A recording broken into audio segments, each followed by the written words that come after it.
اچھا، تو آج کی اس نشست کا آغاز ہم ایک بہت ہی دلچسپ ایک انتہائی تاریخی واقعے سے کرتے ہیں۔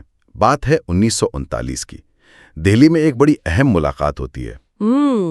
قائد اعظم محمد علی جناح اور مولانا عبدالستار خان نیازی کی۔ بالکل۔ تو پنجاب مسلم اسٹوڈنٹس فیڈریشن کے ایک نوجوان رہنما مولانا نیازی قائد اعظم کی خدمت میں حاضر ہوتے ہیں اور انہیں وہ خلافت پاکستان اسکیم کا ایک تفصیلی مسودہ دیتے ہیں۔ قائد اعظم اسے دیکھتے ہیں، مسکراتے ہیں اور انگریزی میں کہتے ہیں your scheme is very hot, یعنی تمہاری اسکیم بہت گرم ہے۔ اور اس پر نیازی صاحب کا جواب بڑا کمال تھا۔ انہوں نے فوراً کہا because it has come out from a boiling heart, یعنی کیونکہ یہ ابلتے ہوئے دلوں سے نکلی ہے۔ جی ہاں، ابلتے ہوئے دل۔ اور دیکھیں، آج کے اس گہرے مطالعے کا یعنی اس تفصیلی جائزے کا مقصد بھی اسی ابلتے ہوئے دل کی حرارت کو سمجھنا ہے۔ ہم یہ جاننے کی کوشش کریں گے کہ کیا قیام پاکستان محض سرد سیاسی مصلحتوں کا نتیجہ تھا یا اس کے پیچھے کسی ایمانی اضطراب اور فکری تپش کا ہاتھ تھا۔ دیکھیے، اگر ہم ان اساسی ماخذ اور تاریخی دستاویزات کا مطالعہ کریں نا، تو یہ بات بالکل واضح ہو جاتی ہے کہ یہ ابلتا ہوا دل کوئی جذباتی تشبیہ نہیں تھی، یہ ایک ہمہ گیر علمی اور نظریاتی جہاد تھا۔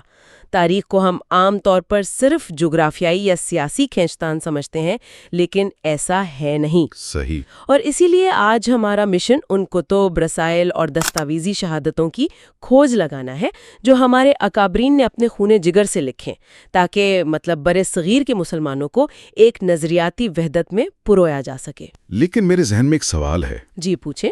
یہ ابلتے ہوئے دل والی بات تو 1939 کی ہے، لیکن ہمارے جو ذرائع ہیں وہ بتاتے ہیں کہ اس نظریے کی حرارت اچانک 1940 کی دہائی میں پیدا نہیں ہوئی تھی، یہ تو مغل دور سے سلگ رہی تھی۔ بالکل۔ اگر آپ محمد عبدالحکیم شرف قادری صاحب کی کتاب اٹھائیں، دو قومی نظریہ مجدد الثانی اور اقبال کی نظر میں، تو اس میں انہوں نے بڑا زبردست تاریخی تسلسل بیان کیا ہے۔ میں بتاتی ہوں کیسے۔ اکبر بادشاہ نے دین الہی کے نام پر متحدہ قومیت کا ایک تجربہ کیا تھا۔ اچھا، یعنی وہ چاہتے تھے کہ سب مذاہب کو ملا کر ایک کر دیا جائے؟ جی ہاں، بالکل۔ اور حضرت مجدد الف ثانی نے سب سے پہلے اس خود ساختہ دین الہی کے خلاف علم بغاوت بلند کیا۔ انہوں نے کہا کہ بھئی مسلمانوں کا ایک جداگانہ قومی تشخص ہے، اسے آپ کسی ریاستی طاقت کے زور پر دوسرے مقامی عقائد میں تحلیل نہیں کر سکتے۔ یہ تو ایسا ہی ہے جیسے کوئی پانی اور تیل کو ملا کر ایک نیا مشروب بنانے کی کوشش کرے۔ یہ تو فطرت کے خلاف ہے۔ بہت زبردست تشبیہ دی آپ نے، اور یہی فکری تسلسل تھا جسے صدیوں بعد 20ویں صدی میں امام احمد رضا خان بریلوی اور علامہ اقبال نے آگے بڑھایا۔ جب انگریز کا دور آیا اور کانگریس نے متحدہ قومیت کا نعرہ لگایا تو یہ بحث دوبارہ چھڑ گئی۔ تو اس دور میں علماء کے درمیان بھی تو بڑی شدید بحثیں چل رہی تھیں نا؟ میں نے کہیں پڑھا تھا کہ مولانا حسین احمد مدنی نے ایک بیان دیا تھا۔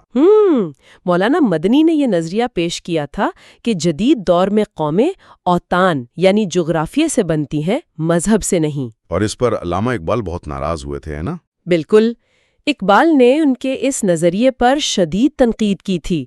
انہوں نے اپنے فارسی اشعار میں جواب دیا کہ یہ سوچ دراصل مقام محمد عربی صلی اللہ علیہ وسلم سے بے خبری کا نتیجہ ہے۔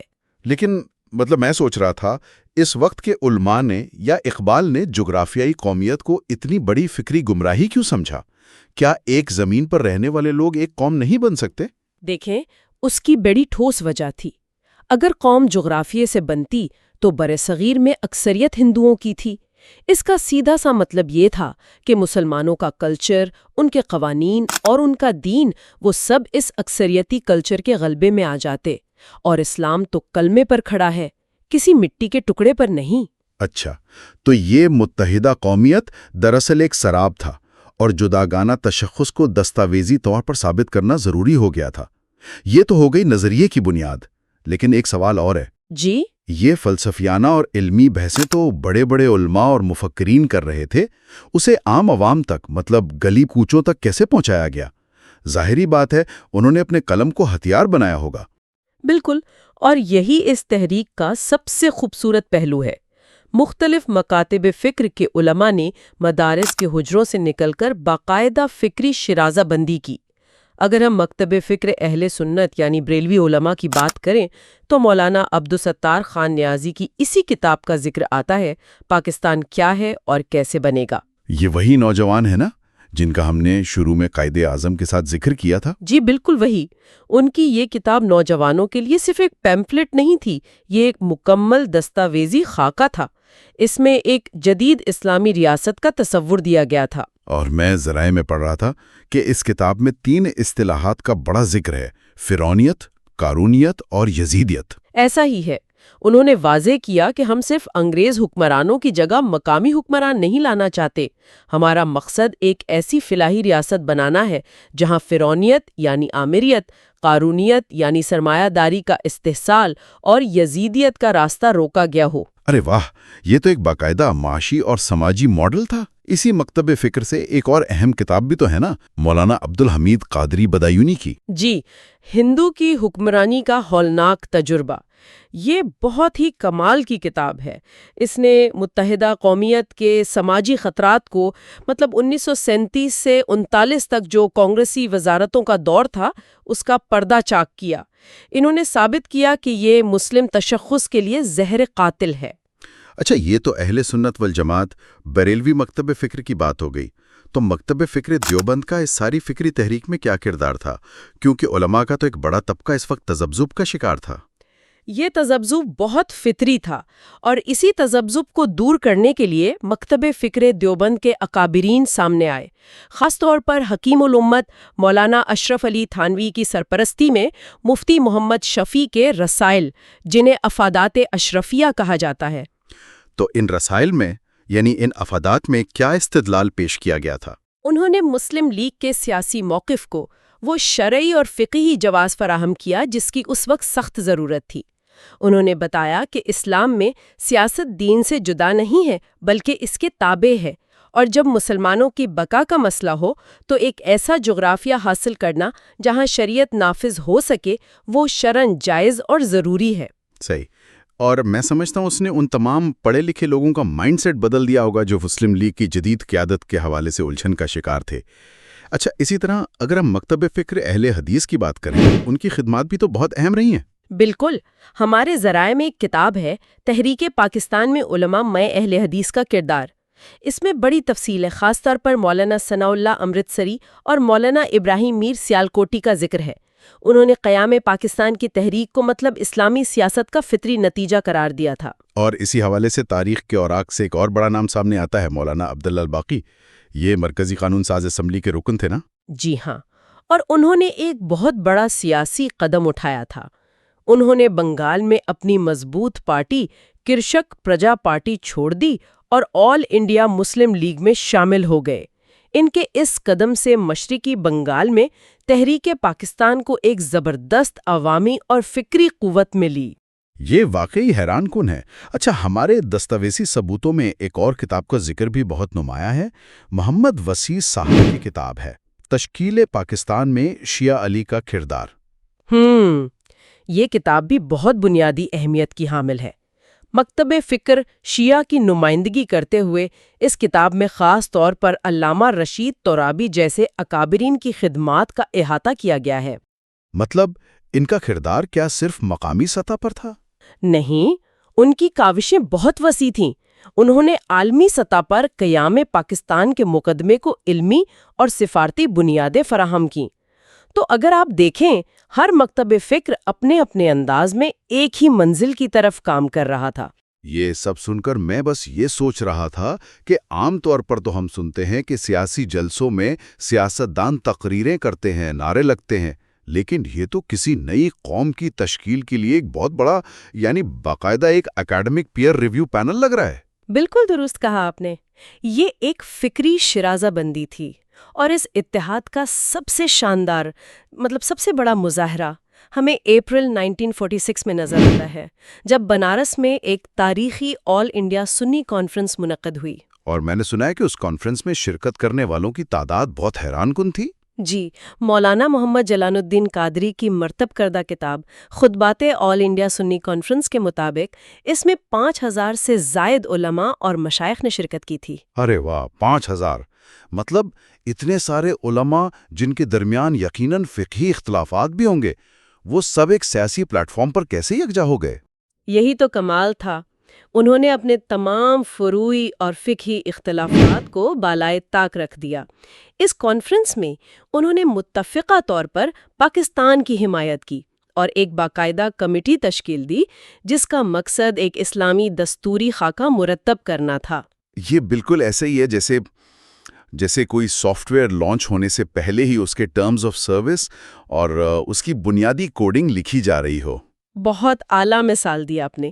یہ واقعتاً ایک نیا سافٹ ویئر ہی تھا جس کے لیے اکابرین مل کر کوڈ لکھ رہے تھے، اور یہ اتحاد کوئی جذباتی نعرہ نہیں تھا، بلکہ اس وقت کے جو سنگین ترین سیاسی اور آئینی چیلنجز تھے نا، ان کا ٹھوس علمی جواب تھا۔ اچھا، اگر ہم ان چیلنجز کا تقابلی جائزہ لیں تو کانگریس کی طرف سے جو سب سے بڑا چیلنج تھا وہ متحدہ قومیت کا فریب تھا۔ اس کا جواب کیسے دیا گیا؟ اس کا جواب علماء نے، جیسے بدایونی اور شرف قادری صاحب نے، تاریخی شواہد سے دیا۔ انہوں نے ثابت کیا کہ مسلمانوں اور ہندوؤں کے تہذیبی، ثقافتی اور دینی راستے یکسر مختلف ہیں، اور قائد اعظم بھی بارہا اسی بات پر زور دیتے تھے۔ صحیح۔ اور جو دوسرا چیلنج تھا، مطلب مسلم لیگ کے مطالبے پر جو شرعی اعتراضات ہو رہے تھے، اس کا حل مفتی محمد شفیع کی تحریروں اور مولانا تھانوی کی سرپرستی نے نکالا۔ انہوں نے شرعی اور سیاسی جواز پیش کر کے اس فکری الجھن کو ختم کر دیا۔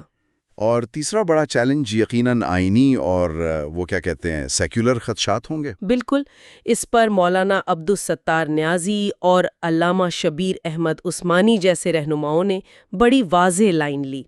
انہوں نے صاف بتا دیا کہ حاکمیت اعلیٰ صرف اللہ کی ہے اور نیا دستور قرآن و سنت کے تابع ہوگا۔ بعد میں یہی سوچ قرارداد مقاصد کی بنیاد بنی۔ اور صحافت نے بھی تو اس پراغندگی کو ختم کرنے میں بہت کام کیا نا۔ مولانا مظہر الدین شیرکوٹی شہید کا ذکر آتا ہے۔ جی، انہوں نے اپنے اخبارات، علامان اور وحدت پوری طرح اس تحریک کے لیے وقف کر دیے تاکہ مسلمانوں میں فکری یکسوئی پیدا ہو۔ ان تمام ذرائع پر بات کرتے ہوئے ایک چیز جو میری توجہ بہت کھینچ رہی ہے وہ ان کتابوں کے سرورق ہیں، یعنی ان کے فرنٹ پیجز۔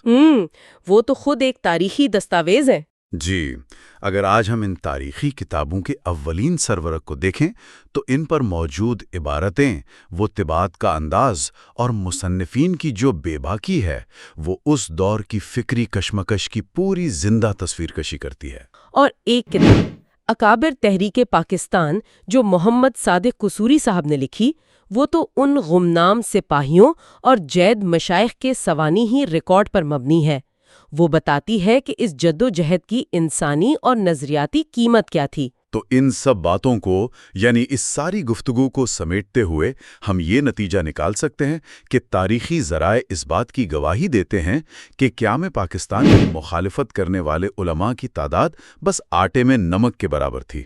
بالکل، جبکہ ہر مکتب فکر کے جید علماء کی بھاری اکثریت گلی کوچوں اور سیاسی میدانوں میں اس تحریک کی پشت پناہی کر رہی تھی۔ اور آج بھی عصر حاضر کے بحرانوں میں اور اپنی بقا کی جنگ کے لیے ہمیں اسی فکری شیرازہ بندی اور ان بنیادی دستاویزی مآخذ کی طرف رجوع کرنا ہوگا جو ہمارے اکابر نے اپنے خون جگر سے تخلیق کیے۔ مجھے لگتا ہے آج ہمیں پھر سے اسی کوڈنگ کو، اسی ٹرمز آف سروس کو پڑھنے کی ضرورت ہے۔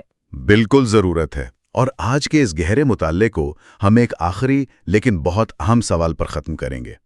سننے والوں کے لیے یہ غور کرنے کا مقام ہے۔ ذرا سوچئے، اگر اس ریاست کی پوری عمارت اس اتنے گہرے اور طویل فکری مباحثے پر کھڑی کی گئی تھی، تو جب کوئی قوم اپنی بنیاد میں موجود ان بنیادی کتابوں اور نظریات کا مطالعہ ہی ترک کر دے تو وہ عمارت کب تک قائم رہ سکتی ہے؟ یہ واقعی ایک بہت چبھتا ہوا سوال ہے۔ کیا کوئی ایسا گھر محفوظ رہ سکتا ہے جس کے مکینوں کو یہی نہ معلوم ہو کہ اس کی بنیادوں میں کیسا اور کون سا مسالہ بھرا گیا ہے؟ سوچئے گا ضرور۔